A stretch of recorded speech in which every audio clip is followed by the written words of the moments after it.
تو آخرت میں بھی اس کو کچھ نہیں ملے گا۔ وہ نہ اللہ تعالیٰ کی اطاعت والے کام کرتا ہے اور نہ ہی کوئی بھلائی کرتا ہے، اور اللہ تعالیٰ کے راستے میں وہ کچھ خرچ بھی نہیں کرتا۔ لا يقدر على شيء، انسان کی مثال ایسی ہے جیسے لا يقدر على شيء، وہ کسی چیز پر اختیار نہیں رکھتا، جو مال کا مالک ہے نہ دنیا میں کسی چیز کا اختیار رکھتا ہے، نہ دنیا میں کسی چیز کا اختیار کس طرح نہیں ہے کہ وہ اللہ کی راہ میں، اللہ کی اطاعت میں کوئی کام نہیں کرتا۔ وَمَن رَّزَقْنَاهُ مِنَّا رِزْقًا حَسَنًا فَهُوَ يُنفِقُ مِنْهُ سِرًّا وَجَهْرًا۔ اب دوسرے اس شخص کی مثال بیان ہو رہی ہے جس کو اللہ تعالیٰ نے اچھا رزق دیا تو وہ اس میں سے پوشیدہ اور اعلانیہ طور پر خرچ کرتا ہے۔ دوسرا شخص آزاد دولت مند ہے، اللہ تعالیٰ نے اسے بہترین رزق عطا کیا ہے، وہ سخی ہے، بھلائی کے کاموں کو پسند کرتا ہے، کھلے اور چھپے مال خرچ کرتا ہے۔ حل یستوون، کیا وہ دونوں برابر ہو سکتے ہیں؟ کیا یہ دونوں غلامی اور آزادی میں برابر ہو سکتے ہیں؟ یہ دونوں اللہ تعالیٰ کی مخلوق ہیں اور ان میں مساوات ممکن ہے؟ جب یہ دونوں مخلوق ہوتے ہوئے برابر نہیں ہو سکتے، جب یہ دونوں غلام اور جو جس کو اللہ نے دیا، اور جو غلام جو نہ قدرت رکھتا ہے نہ کسی چیز پر اختیار رکھتا ہے اور ہر اعتبار سے محتاج ہے، وہ اس رب کے برابر کیسے ہو سکتا ہے جو سارے جہان کا مالک ہے، جو تمام جہانوں کو نست و نابود کرنے پر قادر ہے، جو سارے جہانوں کو سب کچھ دینے پر قادر ہے۔ الحمدللہ۔ اللہ تعالیٰ پھر اپنی تعریف بیان کر کے کیا فرماتے ہیں کہ سب تعریف اللہ تعالیٰ کے لیے ہے۔ حل یستوون، کیا وہ دونوں برابر ہو سکتے ہیں؟ دونوں برابر نہیں ہو سکتے۔ اللہ کی ذات اور اللہ تعالیٰ کے ساتھ وہ جو شریک ٹھہراتے ہیں، یہ کیا وہ دونوں کبھی برابر ہو سکتے ہیں؟ میرا رب تو مالک ہے، میرا رب تو قادر ہے ہر چیز پر۔ پھر اللہ تعالیٰ نے فرمایا کہ سب تعریفیں تو اللہ کے لیے ہی ہیں۔ بل اکثرهم لا يعلمون، بلکہ ان میں سے اکثر لوگ نہیں جانتے، اکثر لوگ اس حقیقت کا علم نہیں رکھتے کہ سب تعریف اللہ تعالیٰ کے لیے ہے۔ اگر لوگوں کو اس کا علم ہوتا تو وہ شرک نہ کرتے۔ ہمارے دلوں میں جو اضطراب ہوتا ہے، جو ہمارا دل ہر وقت پریشانی میں مبتلا ہوتا ہے، وہ اسی لیے کہ ہم اپنی تعریف کروانا چاہتے ہیں، ہم خود کو، ہم اپنے نفس کو مطمئن کرنا چاہتے ہیں، ہم اپنے دل کو مطمئن کرنا چاہتے ہیں۔ تو ہم میں سے بہت سے لوگ ایسے ہیں جو خود پسند ہیں، اپنی تعریف کو پسند کرتے ہیں۔ اگر میں 90% یا 99% کہوں تو یہ غلط نہ ہوگا، جبکہ تمام تعریفیں صرف اللہ کے لیے ہیں۔ وَضَرَبَ اللَّهُ مَثَلَ الرَّجُلَيْنِ أَحَدُهُمَا أَبْكَمُ لَا يَقْدِرُ عَلَى شَيْءٍ وَهُوَ كُلٌّ عَلَى مَوْلَاهُ أَيْنَمَا يُوَجِّههُ لَا يَأْتِ بِخَيْرٍ هل يستوي هو ومن يأمر بالعدل وهو على صراط مستقيم۔ اور اللہ تعالیٰ نے دو آدمیوں کی مثال بیان کی، ان میں سے ایک گونگا ہے جو کسی چیز پر قدرت نہیں رکھتا اور وہ اپنے آقا پر بوجھ ہے، وہ جہاں بھی اسے بھیجتا ہے وہ کوئی بھلائی نہیں لاتا۔ کیا برابر ہے وہ اور جو انصاف کا حکم دیتا ہے اور وہ سیدھے راستے پر ہے؟ یعنی ایک غلام اس کو جہاں بھیجتا ہے، گونگا ہے، اس کو کوئی بھی بات کہہ کر بھیجتا ہے، وہ اپنے مالک کا کوئی بات کہہ نہیں پاتا، بتا نہیں پاتا، وہ اس کی مالک کی بات کو سمجھ بھی نہیں پاتا۔ تو ایک وہ انسان جس کو اللہ تعالیٰ نے قوت گویائی دی، وہ بول سکتا ہے، بات کر سکتا ہے، سیدھے رستے پر ہے، اور جب بھی اس کو بھیجا جائے وہ پورا کام کر کے آتا ہے، جو انصاف پر ہے، جو درست رستے پر ہے، کیا دونوں برابر ہو سکتے ہیں؟ دونوں قطعاً برابر نہیں ہو سکتے۔ اللہ تعالیٰ نے اس کے ذریعے شرکا کی بے حقیقت ہونے کو ثابت کیا ہے کہ گونگے غلام کے ذریعے یہ سمجھایا گیا ہے کہ جو کچھ کہنے کی قدرت نہیں رکھتا اور مالک پر بوجھ ہے، اور وہ اللہ تعالیٰ کے برابر کیسے ہو سکتا ہے؟ یعنی ہم خود مالک کے، ہم خود، ہم انسان خود اللہ رب العزت کے آگے ہم اس کے غلام ہیں، اور اللہ تعالیٰ کے بغیر ہم کچھ نہیں کر سکتے۔ اللہ تعالیٰ کی رضا، اس کے حکم اور اس کے حکم کے بغیر ہم کچھ نہیں کر سکتے۔ تو ہم میں سے کوئی بھی انسان اللہ کے برابر کیسے ہو سکتا ہے؟ ہم نے جو پیر فقیر اور جو بھی بنا رکھے ہیں، ہم جن کو اللہ کے ساتھ کسی بھی معاملے میں شریک ٹھہراتے ہیں، ایسا قطعاً نہیں ہو سکتا۔ دونوں برابر نہیں ہو سکتے۔ اللہ تعالیٰ نے یہ مثال ہمیں اس لیے بیان کر دی، اس لیے ہمیں بیان کر دیا، بتا دیا، تاکہ ہم سمجھ جائیں کہ اللہ تعالیٰ کے ساتھ کسی بھی معاملے میں ہم کسی کو بھی شریک نہیں ٹھہرا سکتے، چاہے وہ محبت ہو، چاہے وہ طاعت ہو، چاہے وہ کوئی بھی معاملہ کیوں نہ ہو۔ بدقسمتی سے ہم خواتین وہ ہیں جو اطاعت کرنے پہ جب آتی ہیں شوہر کی، ہر معاملے میں اطاعت کرنا لازم سمجھتی ہیں، چاہے وہ گناہ کے کام ہی کیوں نہ ہوں۔ ہاں، جب نیکی کے کام ہو تو تب ہمیں بڑی مشکل محسوس ہوتی ہے۔ اس بات پر ہمیں بڑا فخر محسوس ہوتا ہے جی، ہمارا شوہر ہمیں قرآن نہیں پڑھنے دیتا، ہمارا شوہر ہمیں نماز پڑھنے نہیں دیتا، ہمارا شوہر ہمیں پردہ نہیں کرنے دیتا، ہمارا شوہر ہمیں سر نہیں ڈھکنے دیتا۔ جہاں باقی تمام معاملات میں لڑائی جھگڑے سب کچھ ہو سکتے ہیں، اللہ تعالیٰ کو، اپنے رب کو راضی کرنے کے لیے ہمارے ساتھ، کیونکہ ہمارے اپنے دلوں کے اندر شیطان ساتھ میں ہے، اس وجہ سے ہمارا دل اسی چیز میں راضی ہے۔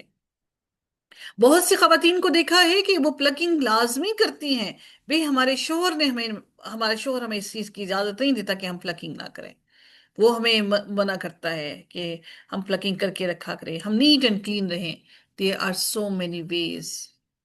انسان جب جب کسی راہ پر چلنا چاہتا ہے تو انسان وہ راہ ڈھونڈ لیتا ہے۔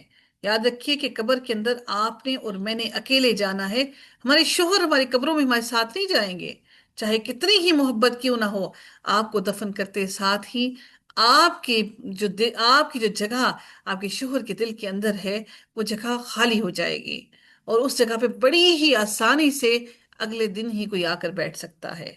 اس لیے خدا را اپنی آخرت کو اپنی دنیا کے رشتوں کے لیے خراب مت کیجیے، اپنے رب کو راضی کیجیے، اور ان معاملات سے رک جائیے جن کو رکنے سے اللہ نے حکم دیا، جیسے اللہ نے اور اس کے رسول نے کہہ دیا، جس بات سے میں روکوں اس سے رک جاؤ، جو دے دوں اس کو لے لو، جو سے روک دوں اس سے رک جاؤ۔ لیکن بدقسمتی اس بات کی کہ ہم اس بات کو نہیں سمجھتے۔